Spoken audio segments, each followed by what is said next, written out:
In the first video in this chapter, we looked at the concept of light and how waves work, how light is made up of photons which travel through space in wave form, but also can be thought of as packets of energy. And we also looked at the basic principles of waves as we get into discussing the atom. We'll pick up from that point, looking at energy. Energy is equal to Planck's constant times frequency. So the larger the frequency, the larger the energy is going to be. Planck's constant is a number, 6.6262 times 10 to the negative 34th. And each frequency of light has its own specific energy and is therefore known to be quantized, has specific energy values that the light will be at for each individual frequency. Now, there are many different types of radiant energy. Before we get into the electromagnetic spectrum, let's review the basic relationships that we've talked about so far.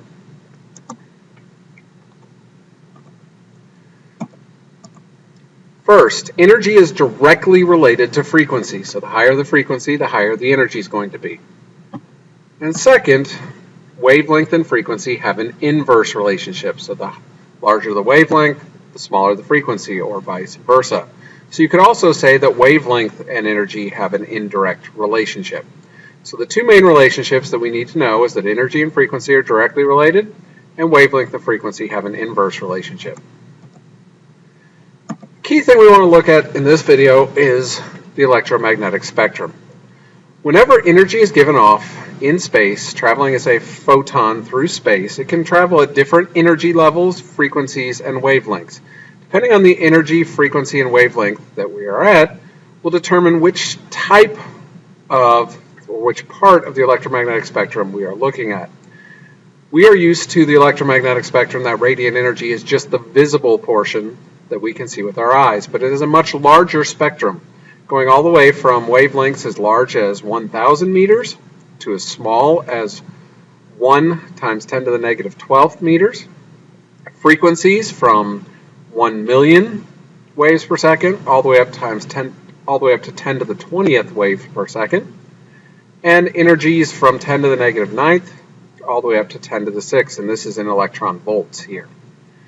So if we start from the left side, and your book actually has this flipped the opposite direction, so it's just important to understand what's increasing and decreasing as we go left to right. If we start to the left side of this chart, we have radio waves. Radio waves have the longest wavelength.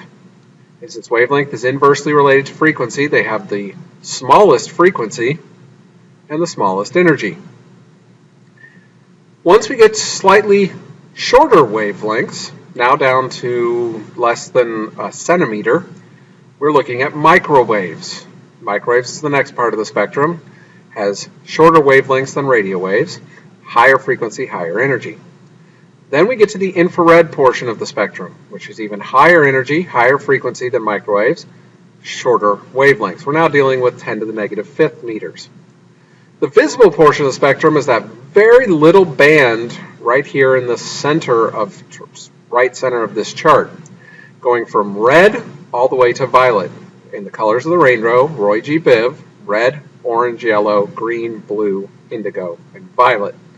It's a very narrow portion of the spectrum that we can see with our eyes. If you go even higher energy than the visible portion of the spectrum, you get ultraviolet. Ultraviolet is the first part of the spectrum that has enough energy to be ionizing and therefore cause damage to cells and tissue. Ultraviolet rays are what can potentially cause skin cancer and why it's important to wear sunscreen at the beach. If you go even higher energy, higher frequency, shorter wavelengths, now dealing with 10 to the negative 9th, 1/1000th of a meter, we get into our X-rays. And finally, at the highest energy of the part of the spectrum, we'll get to our gamma rays. Now with the spectrum, what you need to know is the relationships between frequency, wavelength, and energy, and the general order of all of the parts of the spectrum based on frequency, wavelength, and energy. So you should know that ultraviolet's higher energy than infrared, or any of the other pairs that we could come up with. So the lowest energy, radio waves, to microwaves, to infrared, to all the way Roy G. Biv in the visible spectrum, ultraviolet, X-rays, and gamma rays. Gamma rays having the highest energy of them all, being the most dangerous. Shortest wavelength, highest frequency. So that's the electromagnetic spectrum. You do need to know the various order of the parts of the electromagnetic spectrum. In the next video, we'll start to pick up with how this all applies into the atom with looking at the Bohr model.